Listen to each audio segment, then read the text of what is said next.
Hatirare nchange ndichimhanya nenyaya dzachona dziri kuitika munyika yedu yeZimbabwe. Handinonoki kusvikira nyaya yachona kuti ndikudzivisei kuti zviri kufamba sei munyika yedu yeZimbabwe, zviri kumbofamba seiko munyika yedu yeZimbabwe. Kana uchiri munyowani pa this YouTube channel kusubscribe mahara utina on the notification bell. Inini saHatirare ndichange ndichimhanyira nyaya dzachona dzinenge dzaitika muno munyika yedu yeZimbabwe. Ma fresh details ndoya ndichikukuzivesai nguva nenguva. Hatirare 263. Hatirare musi watamuka takasvinura tichitsvaga nyaya dzachona dziri kuitika munyika yedu yeZimbabwe. Saka please don't forget to subscribe and turn on the notification bell.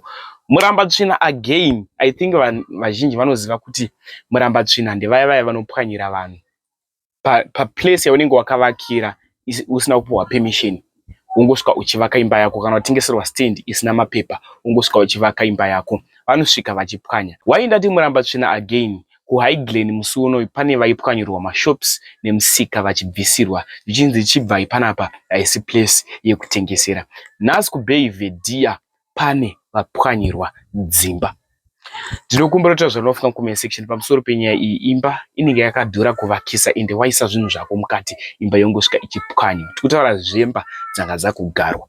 Ndinokumbira kuti zvinofunga comment section pamusoro penyaya iyi. Rata rinodhura kutenga mawe. Kochidhina kokuzoti stand yacho zvinorwadza, zvinosiririsa zvimwe zvinhu.